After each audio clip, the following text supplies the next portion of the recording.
Hello, today is January 25th, 2025. Today we're supposed to get some pretty extraordinary planetary action. So, tonight's moon is a special one, so I thought that I would do a lunar reading from The Mystery of Meaning of the Moon, Lunar Oracle by Liberty By. And for this reading, I'm going to do a daily oracle reading, which will help to provide information about where to focus our thoughts, desires, and intentions for this very special day. And my hope is that this reading can provide some insights about how the alignment of these 6 majestic planets that are coming into view are going to have a bearing on our experience as humans here on the planet Earth. So I'm going to take a few moments to go ahead and shuffle my lunar deck, which includes cards for the new moon. The next new moon will be on January 29th. They also include a set of cards for the next full moon, which will be on February 12th.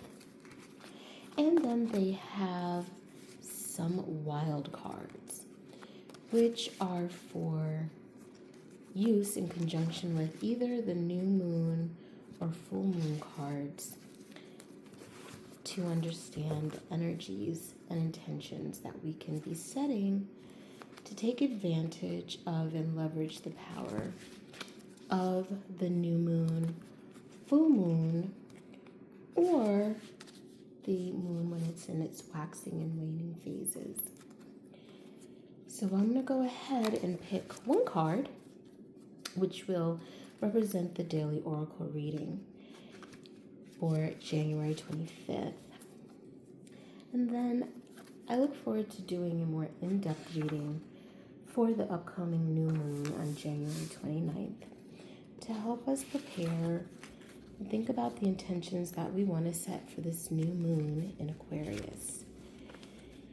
And the sign of Aquarius is my sun sign, so I'm excited to do that kind of a reading. My lunar sign happens to be Capricorn, which is the moon phase that we're currently in. And I did not do a reading for the Capricorn moon, which is the wolf moon. But I've watched lots of other oracles and spiritual guides share information.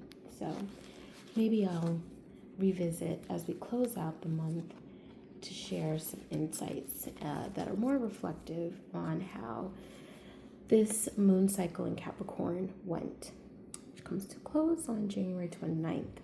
All right, so I'm going to go ahead and I'm going to spread out the cards, and I'm going to pick one. I'm going to just feel which one seems to resonate and comes close to me in terms of its touch and feeling that seems like it's the one for today. Okay. So we got a wild card, and its message is park your negative thoughts and work only with the positive. And I think that's a really great message for January 25th, 2025. This has been an unprecedented week with the week beginning January 20th with the birthday of Dr. Martin Luther King, but also the inauguration of Donald J. Trump as our 47th president and is ushering in a time of unprecedented experiences. So I think it's great to hear a message from the moon that is encouraging us to suppress negative thoughts, which will help maintain positivity, equilibrium, self-care, and maybe even project kindness and reciprocity, decency, and other values that we could all use right now. I also wanted to read a little bit about where we are with our current moon cycle. Tonight we have a waning crescent moon, and the waning crescent moon is a little light, and the cycle is almost complete, the lunar cycle that is, and this tends to be a quiet time of deep relaxation so that a renewal process can begin in preparation for the next new moon. And I think it's really important to reflect on making sure that we are resting and that we are using this time for our own self-care and to really get in tune with what we need and what things we want to focus on and help to manifest in the next new moon in Aquarius. I also wanted to share a little bit about how the moon affects us. Its gravitational pull influences the tides, but it also influences us as humans. The moon sets our emotional tone in our lives as it moves through the 12 astrological signs of the zodiac. And in the individual houses that the moon rules, you will know how it affects you, and you will also know how it comes to manifest itself in your root chakra as well as in your personality. It represents who we are at our very core and the values from which we come.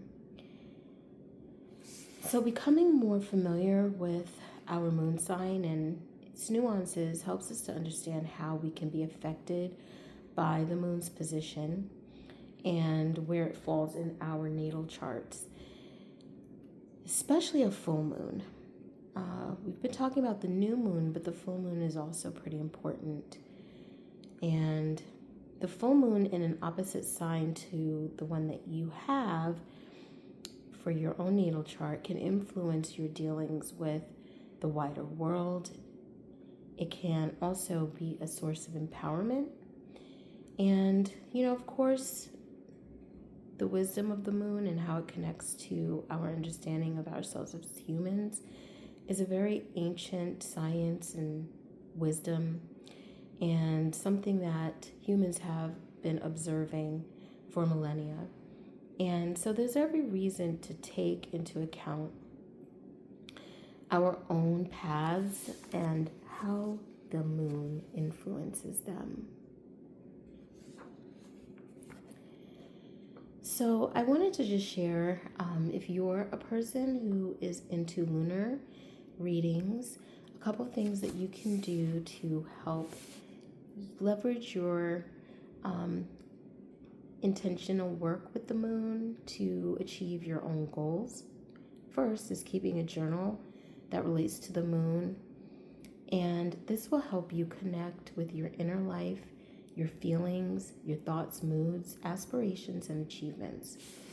And a lunar journal would allow you to record your personal moments that, when you reflect back on them, can help illuminate the bigger picture and understanding how you develop and really helps you to also understand your creativity and productivity.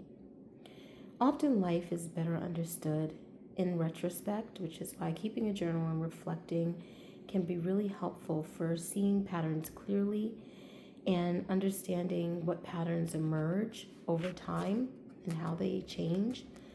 And this is a way for any individual to better manage their situations, understand their own feelings and behaviors, but also be able to better anticipate how you might react in future situations.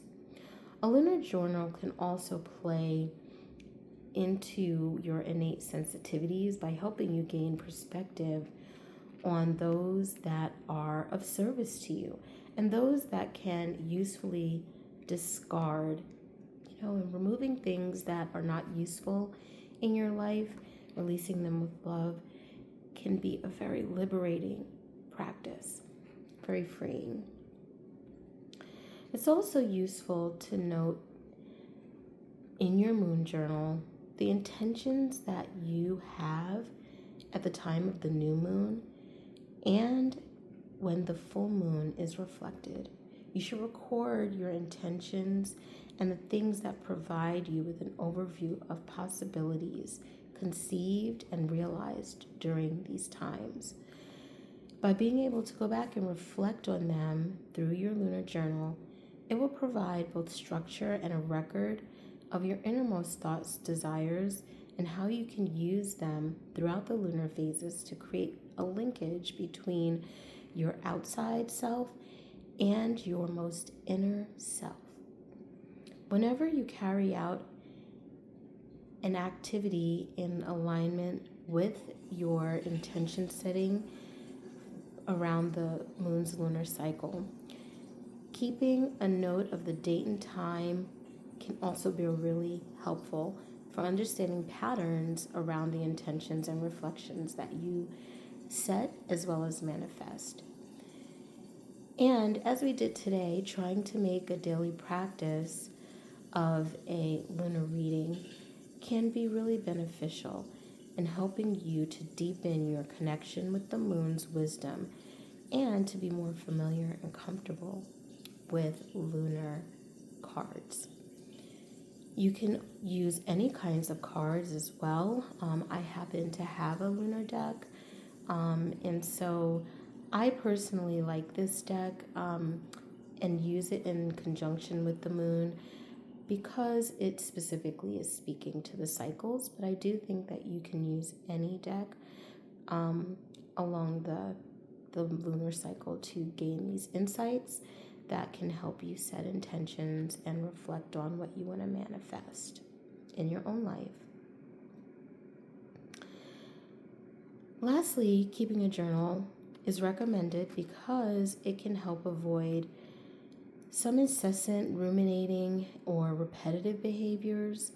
So the more that you go back and look at what you're intending to do, the more you can hold yourself accountable and use your intention setting at the new and full moons or any part of the lunar cycle to set things that can be new and different, or to correct for things that maybe didn't go the way you had hoped and intended. Anyway, I hope that this reading was useful for someone out there, and I look forward to seeing you next time.